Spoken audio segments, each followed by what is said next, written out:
हाथ को उठाओ, एक वचन को मैं आपके सामने पढ़ूंगा, गलातियों 2 उसकी 7 से 9 आयत।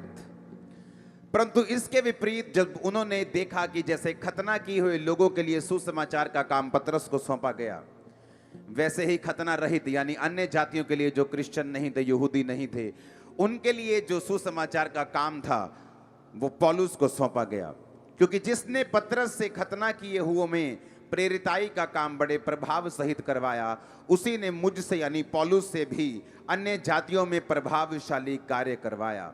जब उन्होंने उस अनुग्रह को, उस ग्रेस को जो मुझे मिली थी जान लिया, तो याकूब और कैफा और यूहन्ना ने जो कलीसिया के खंबे समझे जाते थे, मुझको बरनबास नामक एक दाहिना हाथ दिया कि हम अन्य जातियों के पास जाएं और वो खतना किए हुओं के पास जाएं। पौलुस कहता, जब उन्होंने उस ग्रेस को जो मेरे जीवन पे थी जान लिया, बाय थ्योरी नहीं, प्रैक्टिकली जब उन्होंने समझा कि जो कुछ पौलुस की जिंदगी में है ये खुदावंद की ग्रेस के बिना पॉसिबल नहीं है। बाइबल कहती है जब उन्होंने उस ग्रेस को समझा जो मेरे सिर के ऊपर है, प्रेरितों ने भी जब प्रूफ देखा, अन्य जातियों में जो काम था बड़ा प्रभावशाली पौलुस ने किया। बाइबल कहती है जब उन्होंने प्रूफ देखा, किन्होंने? पतरस ने, याकूब ने, यूहन्ना ने, जो कलीसिया के खंबे समझे जाते थे। जब उन्होंने उस ग्रेस को देखा जो पौलुस के ऊपर थी, तो बाइबल कहती है उन्होंने पौलुस को अपना दाहिना हाथ यानी अपनी सपोर्ट को आगे किया और उन्हें कहा कि आप लोग काम करें, हम आपके साथ हैं, क्योंकि हम उस अनुग्रह को समझते हैं, उस ग्रेस को समझते हैं जो आप लोगों के सिर के ऊपर है, जो पौलुस तेरे सिर के ऊपर है। अब समझो मेरी बात को। उस ग्रेस को, उस अनुग्रह को जो पौलुस की जिंदगी में था, जब समझ लिया गया, तो बाइबल कहती है हेल्पर्स और सपोर्ट उनके सामने रखी गई और परमेश्वर का अनुग्रह और उन पर हुआ। जब लोग देखते हैं ग्रेस को, आपकी फैमिली, आपके रिश्तेदार, आपके लोग, आपके पास्टर्स भी, आपका बॉस, आपका एम्प्लॉय, आपकी वाइफ, आपका हस्बैंड, आपके बच्चे, जब उस ग्रेस को देखते हैं जो खुदावंद के आपके सिर के ऊपर है, वो आपको सपोर्ट करने लगते हैं जो पहले नहीं करते थे। वचन में लिखा जब उन्होंने उस ग्रेस को समझ लिया जो पौलुस के ऊपर थी, उन्होंने प्रैक्टिकली जब उसको देखा, और ग्रेस आई कैसे, अनुग्रह आया कैसे? बाइबल कहती है एस्तर ने राजा और उसके काम करने वाले लोगों के आंखों में अपने लिए अनुग्रह को पाया। जब ग्रेस आपकी लाइफ में आती है, आप उन्हीं मनुष्यों से निकलते हैं और ऊंची कुर्सी पे चले जाते हैं। जब एक ग्रेस आपकी लाइफ में होती है, बाइबल कहती है तेरे भाइयों के मध्य में मैंने तेरा अभिषेक किया। उसी परिवार में आप पहले होते हैं जो उस शराब को तोड़ने वाले होते हैं। उसी परिवार में आप पहले होते हैं जो अपनी प्रॉपर्टीज लेते हैं, जो अपनी गाड़ियां लेते हैं, जो शराबों को तोड़ते हैं, जो व्यभिचार से बाहर आते हैं, जो नशों से बाहर आते हैं, जो पवित्र आत्मा से भरते हैं, खुदावंद के लिए काम करते हैं। ऐसे देशों में जाते हैं जो आपके परिवार नहीं गए। ये ग्रेस के साथ पॉसिबल है। और बाइबल कहती जब उन्होंने ग्रेस देखी, अनुग्रह देखा पौलुस के ऊपर, कि ये जो ग्रेस है, ये जो अनुग्रह है, ये नॉर्मल नहीं है। बाइबल कहती जो कलीसिया के खंबे समझे जाते थे, उन्होंने भी दाहिना हाथ अपना, अपनी सपोर्ट को, उनको, उसको, बरनबास को अपनी सपोर्ट दी और कहा जाओ कंगालों की सुधि लो। और बाइबल कहती पौलुस ने कहा ये काम मैं खुद भी करने का यत्न कर रहा था। एक ग्रेस जब आपकी लाइफ में आती है, आप बदल जाते हैं, सिचुएशन चेंज हो जाती है, फैमिली मैटर चेंज हो जाते हैं, कलेश खत्म हो जाते हैं, स्ट्रगल खत्म हो जाते हैं। जब फेवर आपकी लाइफ के ऊपर आता है तो वो फेवर गवर्नमेंट की आंखों में आपके लिए हो सकता है, वो फेवर जहां आप काम करते हैं, वो फेवर जहां आप काम करवाते हैं, वो फेवर आपकी फैमिली में हो सकता है, वो फेवर हर जगह पे काम करता है। और बाइबल कहती प्रभु यीशु मसीह का जन्म इसलिए हुआ कि हम अनुग्रह के ऊपर अनुग्रह पा सकें। अगर आपकी लाइफ पे फेवर नहीं है, हस्बैंड में कोई कमी नहीं, वाइफ में कोई कमी नहीं, लेकिन हस्बैंड की अभी भी जो आंखें हैं वो दूसरी ओर लगी हैं, क्योंकि आपने फेवर नहीं पाया। आप इंटेलिजेंट है लेकिन बिजनेस में अभी भी कामयाबी खोज रहे हैं, क्योंकि आपने फेवर नहीं पाया। अभी आपको हर काम के लिए संघर्ष करना पड़ रहा है, क्योंकि अभी तक वो ग्रेस आपकी लाइफ में नहीं है। और बाइबल कहती है, पौलुस की लाइफ में अगर आप ध्यान से उसे पढ़ें तो जब उसने जीसस क्राइस्ट को माना, जब यीशु मसीह ने उसे दर्शन दिया, उसको अंधा कर दिया। अगर पौलुस प्रेरित ना होता तो आज लोग किसी को भी प्रेरित नहीं मानते और ये बोलते कि नहीं, जिन लोगों को परमेश्वर ने अपने हाथों से चुना था वही प्रेरित थे, बाकी कोई नहीं। जबकि पौलुस ने परमेश्वर से कभी मुलाकात नहीं की थी फिजिकली। जब वो शारीरिक रूप में थे, परमेश्वर से वो कभी नहीं मिला था। जब यीशु मसीह स्वर्ग चले गए और पिता के दाहिने हाथ बैठ गए और पौलुस कलीसिया को सताने लगा, तो तब परमेश्वर ने उसे दर्शन दिया और उसको अंधा कर दिया। और 3 दिन रात पौलुस ने कुछ नहीं खाया और प्रार्थना की। फिर परमेश्वर ने अपने दास हनन्याह के दिल में डाला कि वो जाकर पौलुस के सिर पे हाथ रख के प्रार्थना करे। और पौलुस ने जब आंखें पाई और फिर उसने यीशु मसीह का प्रचार किया, पहले दिन उसकी लाइफ के ऊपर ग्रेस नहीं थी, उसने थोड़ी सी ग्रेस को पाया। जो ग्रेस है वो एक बच्चे की तरह है। बाइबल कहती है हर एक जन जो बचाया जाता है उसे विश्वास का एक मेजर, ग्रेस का एक मेजर, एक माप दिया जाता है। आप आज विश्वासी हैं, आपको बच्चा ग्रेस दी जाती है। आपको 2 महीने की ग्रेस दी जाती है, छोटा बेबी। उस छोटे बेबी को आप पालेंगे, उस छोटे बेबी को आप खिलाएंगे, उस छोटे बेबी को आप बड़ा करेंगे, और जब वो ग्रेस बड़ी हो जाएगी आप बड़े काम करने लगेंगे। पौलुस ने, अगर आप पौलुस की जिंदगी को देखें तो बाइबल कहती है कि बहुत टाइम तक कलीसियाओं ने उस पर विश्वास नहीं किया। उनको लगता था नहीं, ये पौलुस की कोई चाल लगती है, हमें मरवा ना दे, बहुत टाइम तक। लेकिन बाइबल कहती पौलुस ने प्रचार करता गया, वो प्रीच करता गया, वो अपना काम करता गया, करता गया, करता गया, करता गया। मसीह में आने के 14 साल बाद उसको ये ग्रेस मिली।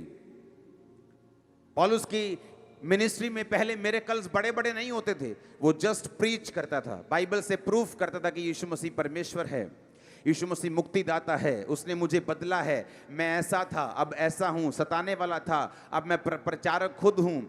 लगातार वो प्रीच करता गया, बिना किसी मिरेकल के, बिना किसी बड़े परमेश्वर के कामों के प्रकटीकरण के। लेकिन बाइबल कहती वो अपना काम करता गया, ग्रेस बढ़ती गई, हीलिंग भी बढ़ती गई, फिर मुर्दे जिंदा हुए। सबने जान लिया कि पौलुस परमेश्वर का दास है और उसको सपोर्ट किया। हालेलुया। अपनी मसीह जिंदगी में आप ऐसे ही बढ़ते हैं। आप पहले दिन से बड़े चमत्कार कई बार नहीं देख पाते, पहले दिन से बड़ी ग्रोथ नहीं देख पाते, पहले दिन से आप वो काम नहीं देख पाते, लेकिन परमेश्वर आपको इतनी ग्रेस देता है कि आप उस ग्रेस को डबल कर सकें, 4 गुना कर सकें, उसको बढ़ा सकें। वो आपको विश्वास देता है। बाइबल कहती है हर एक विश्वासी जो मसीह में है उसके पास एक लेवल का विश्वास है, और जब वो विश्वास आप कायम रखते हैं, दुखों में भी, तकलीफों में भी, सवालों में भी, जवाबों में भी, हर मौसम में भी, तो बाइबल कहती है वो ग्रेस आपकी लाइफ पर परमेश्वर बढ़ाता है। वो आपकी विश्वास योग्यता को देखकर अनुग्रह को बढ़ाता है। जब एक ग्रेस आपके परिवार में बढ़ती है, फिर वही हस्बैंड आपकी बात सुनता है, फिर वही वाइफ आपकी बात सुनती है, फिर वही फाइनेंस आराम से चलता है, फिर वही सेवकाई। बहुत से क्रिश्चियन लोग, बहुत से क्रिश्चियन पास्टर्स मुझसे मिलने के लिए आते हैं और मुझे बोलते हैं कि आप ये मसीह लोगों की इस तरह से अगुवाई कीजिए, आप एक फेस ऐसा कीजिए, ऐसा। मुझे बहुत सारे लोग बोलते हैं वो आके क्या कहते हैं कि आप जो चीजें कर रहे हो, आप जितने प्रोजेक्ट्स बना रहे हो, आप जो काम कर रहे हो, आपको कोई स्ट्रेस नहीं है। ये ग्रेस है जो हम आपकी लाइफ पर देख रहे हैं। जब ग्रेस आपकी लाइफ पे आती है, जब अनुग्रह आपकी लाइफ में आता है, आप स्ट्रेस फ्री होके सारे काम कर पाते हैं। काम बड़े बड़े होते हैं, काम इतने बड़े होते हैं कि कोई करोड़पति भी नहीं कर सकता। करोड़पति फेल हो जाएंगे इस काम का करने में। अगर उनके पास खाते में 100 करोड़ भी है तो फेल हो जाएंगे। मैं आपको बता रहा हूं, झट पैसा खत्म हो जाएगा, फेल हो जाएंगे। इतना पैसा गया कहां, इतना खर्चा हुआ कहां। लेकिन बाइबल कहती है जब ग्रेस आपकी लाइफ पे आती है तो परमेश्वर आपका सप्लायर बन जाता है, और जिसका सप्लायर प्रभु यीशु मसीह हो, उसे कोई कमी नहीं हो सकती। आपकी लाइफ में ग्रेस बढ़ती है हर लेवल पर, हर एक कुछ महीने, कुछ सालों के बाद। जब आप अपनी वफादारी को प्रूफ कर लेते हैं, आप बिना हीलिंग के भी चल लेते हैं, उसके बाद हीलिंग लेकर भी चल लेते हैं। आप बिना ब्लेसिंग के भी चल लेते हैं और फिर ब्लेस होकर भी चल लेते हैं। आप बिना चमत्कार के भी चल लेते हैं, उसके बाद आप चमत्कार पाके भी चल लेते हैं। आपको हर तरफ से जब चलना आ जाता है और आप ये समझ जाते हैं कि वो चंगा करे ना करे वही मेरा परमेश्वर, ब्लेस करे ना करे वही मेरा परमेश्वर, फ्री करे ना करे वही मेरा परमेश्वर, पर उसकी सामर्थ के लिए कुछ भी इम्पॉसिबल नहीं। आप अपना जीवन खुदाबंद को देकर चलना शुरू कर देते हैं, आप ग्रेस में बढ़ना शुरू करते हैं। और कई बार आपको ग्रेस समझ नहीं आती कि आप उसमें बढ़ रहे हैं कि आप नहीं बढ़ रहे। जब मैं मसीह में था, नया था सेवकाई में, तो मुझे हमेशा एक दर्शन आता था। मुझे एक दर्शन आता था कि मैं एक बॉक्स में हूं और उस बॉक्स में मैं बंद हूं, लेकिन उसी बॉक्स में मेरी जो बॉडी है वो बड़ी होती जा रही है। बॉक्स का साइज वही है, लेकिन मेरी बॉडी जो है वो बड़ी होती जा रही, मस्कुलर होती जा रही, मेरे डोले बनते जा रहे और मैं बड़ा होता जा रहा हूं। मैं हमेशा अपने अगुए से इस बात को डिस्कस करता था कि ये दर्शन क्या है। मैं इसे बार बार देखता हूं कि बार बार जब मैं प्रार्थना में बैठता हूं मुझे यही विजन आता है कि मैं एक बॉक्स में हूं, मेरी बॉडी ग्रो कर रही है, लेकिन बॉक्स उतना ही है। पवित्र आत्मा ने मुझे समझाया कि तू ग्रो हो रहा है, लेकिन तू दिख नहीं रहा ग्रो होते हुए।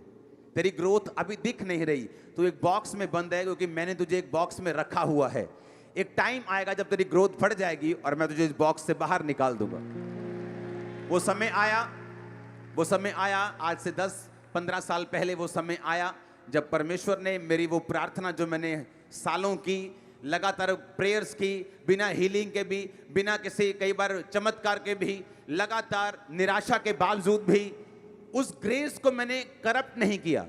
व्यभिचार में जाके, शराब में जाके, दोबारा नशे में गिर के ऐसा कोई भी काम नहीं किया कि मेरी उस ग्रेस को कोई भी धक्का पहुंचे, या वो करप्ट हो, या वो खत्म हो जाए, या वो कम हो जाए। मैंने उस ग्रेस के साथ कभी पंगा नहीं लिया, क्योंकि बाइबल कहती है जो कुछ प्रभु आपको देता है आप उसे बढ़ा सकते हैं। वो अनुग्रह हो, चाहे वो आपका मसा हो, चाहे वो कोई भी चीज हो, विश्वास हो, उसको बढ़ाने के लिए आपको परमेश्वर के साथ साथ चलना पड़ता है। इसलिए मैंने आज से कहा, आज खुदावंद से ग्रेस को मांगो, ग्रेस को हासिल करो, इस पर खड़े रहो, इस पे अड़े रहो, विश्वास में बने रहो। ये ग्रो होगी, ये ग्रो होगी मैंने कहा, और ये दिखेगी भी। आपके परिवार को दिखेगी, आपके लोगों को दिखेगी, आपकी कौम को दिखेगी, और आपके बॉस को दिखेगी, आपके एम्प्लॉय को दिखेगी, आपके ऊपर दिखेगी, आपके नीचे दिखेगी, आपके दाएं दिखेगी, आपके बाएं दिखेगी। मैंने कहा हालेलुया। एक बात को हमेशा याद रखो, बाइबल कहती, परमेश्वर कहता मेरे काम करने और तेरे काम करने में जमीन और आसमान का फर्क है। तेरी सोच में और मेरी सोच में जमीन और आसमान का फर्क है। मैं आपको श्योरिटी देता हूं, अगर आप पवित्रताई में हैं, अगर आप प्रेयर में हैं, अगर आप बोते हैं, अगर आप अच्छे क्रिश्चियन हैं, आप हो सकता है डिब्बे में बंद हो, लेकिन ग्रो आप कर रहे हैं। एक टाइम वो आएगा, वो डिब्बे को तोड़ देगा और आपको लॉन्च कर देगा जहां उसने आपको लॉन्च करने के लिए सोचा हुआ है। और आमीन ऊंचा चाहिए। मैंने कहा क्रिश्चियनिटी ये एक शॉर्ट सब्जेक्ट नहीं है, ये कोई हीलिंग लेने का स्थान नहीं है। क्रिश्चियनिटी एक हीलिंग डिलीवरेंस लेने का एक जरिया नहीं है। जब आप क्रिश्चियनिटी में आते हैं, आपको सोच के रखना है, परमेश्वर आपके वंशों तक के बारे में सोचता है। उसने आपके वंशों के हिसाब से आपको प्लान किया है। आपको बिलीव करना होगा परमेश्वर के प्लानिंग के ऊपर, आपको विश्वास करना होगा उसकी योजनाओं के ऊपर। अगर लाजर को परमेश्वर चंगा कर देता तो उसे जिंदा कभी ना करता। बाइबल कहती है जब लाजर जिंदा किया गया तो बहुत से लोगों ने, यहूदी लोगों ने, जो यहोवा को मानते थे लेकिन जीसस को नहीं मानते थे, यीशु मसीह के ऊपर विश्वास किया। कई बार परमेश्वर आपको चंगा नहीं करता, वो आपको जिंदा करता है। जिंदा होने का टाइम आ चुका है आपका यीशु के नाम में। वो आपकी सेवकाई, आपका फाइनेंस, आपकी बॉडी, आपकी सेहत के जिंदा होने का टाइम आ चुका है। Hallelujah, hallelujah. आप तैयार है ग्रेस को हासिल करने के लिए? उस ग्रेस को जाकर पालना है, उसको खिलाना है, उसको ग्रो करना है, उसको करप्ट नहीं होने देना। आपका बॉयफ्रेंड उसे करप्ट कर सकता है, आपकी गर्लफ्रेंड उसे करप्ट कर सकती है, वो करप्ट हो सकती है, वो खत्म हो सकती है, वो फिनिश हो सकती है। शैतान आपको धोखा दे सकता है क्योंकि वो हजारों लाखों को धोखा देता आया है। वो एक्सपीरियंस है इस मामले में, उसे हजारों सालों का एक्सपीरियंस है, हजारों केसों का एक्सपीरियंस है। उसे मालूम है कौन व्यक्ति कब कितना गिर सकता है, कितने प्रेशर में गिर सकता है, उसे मालूम है। इसलिए मैंने कहा आपको ढीठ होना पड़ेगा, आपको नेक्स्ट लेवल का जोर लगाना पड़ेगा। जैसे बच्चा जन्म देते वक्त बाइबल कहती है, पौलुस कहता है कि जच्चा की पीड़ाएं, पौलुस कहता है मैं सहता हूं। यानी एक और पुश, एक और जोर, एक और ताकत उस बेबी को पैदा करने के लिए जो खुदा ने आपके गर्भ में दिया है।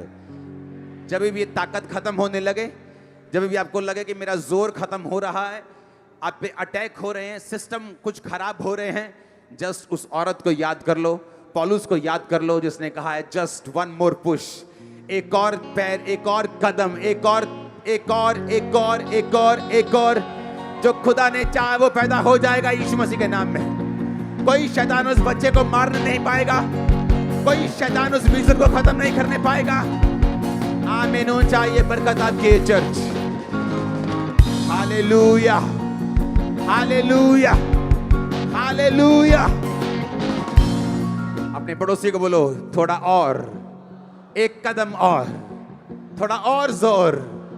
तेरा ब्रेक थ्रू, तेरी ब्लेसिंग, तेरा ब्रेक थ्रू, तेरी चंगाई, वो सब कुछ नजदीक आ चुका है। तू पैदा होते देखेगा अपनी आशीष को, अपनी ब्लेसिंग को। आप ब्लेस हैं यीशु के नाम में। Receive grace in Jesus name, receive fire in Jesus name. Hallelujah, hallelujah, hallelujah. मैं आपको बता रहा हूं प्रैक्टिकली चर्च में आना बहुत इंपॉर्टेंट है। मैंने ये एक्सपीरियंस किया है अपनी लाइफ में।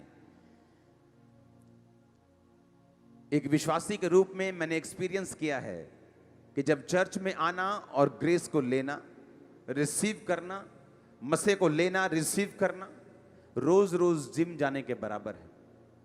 आप 2 दिन जिम जाके बॉडी बिल्डर नहीं बन सकते, आपको रोज जाना पड़ता है। आपको मिस नहीं करना, दिल नहीं कर रहा, मिस नहीं करना। ये नहीं खाना, वो नहीं खाना, ये नहीं करना, वो नहीं करना। और आपको एक नियम बनाना पड़ता है। स्पिरिचुअल लाइफ एक इसी तरह से काम करती है। आप ग्रेस को हासिल करते हैं, आप ले हैंड को हासिल करते हैं, वो जस्ट आप स्पिरिचुअल बॉडी को डेवलप कर रहे हैं। जब एक आदमी अपनी बॉडी को डेवलप कर लेता है एक लेवल तक, उसके बाद उसकी महिमा होनी शुरू होती, उसकी प्रशंसा होनी शुरू होती।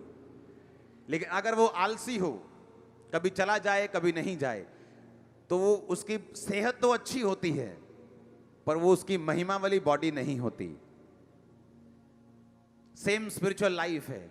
अगर आपको ग्लोरियस लाइफ चाहिए, विक्टोरियस लाइफ चाहिए, ड्रीम लाइफ चाहिए, आपके हस्बैंड के विषय में, आपके घराने के विषय में, आपके आसपास के विषय में, आपको नियम बनाना पड़ेगा। चर्च में रहने का नियम बनाना पड़ेगा, प्रार्थना करवाने का नियम बनाना पड़ेगा, वचन को सुनने का और मानने का। आप यहां से आज सेम वापस नहीं जा रहे हैं। अपने हाथों को उठाओ। Thank you Jesus. हमारे YouTube चैनल को सब्सक्राइब करें ताकि आप परमेश्वर के गहरे वेदों को जान सकें कि कैसे आप परमेश्वर में बढ़ सकते हैं, कैसे आप दुष्ट आत्माओं से, नशों से, बीमारियों से और वंशों के श्रापों से आजाद हो सकते हैं।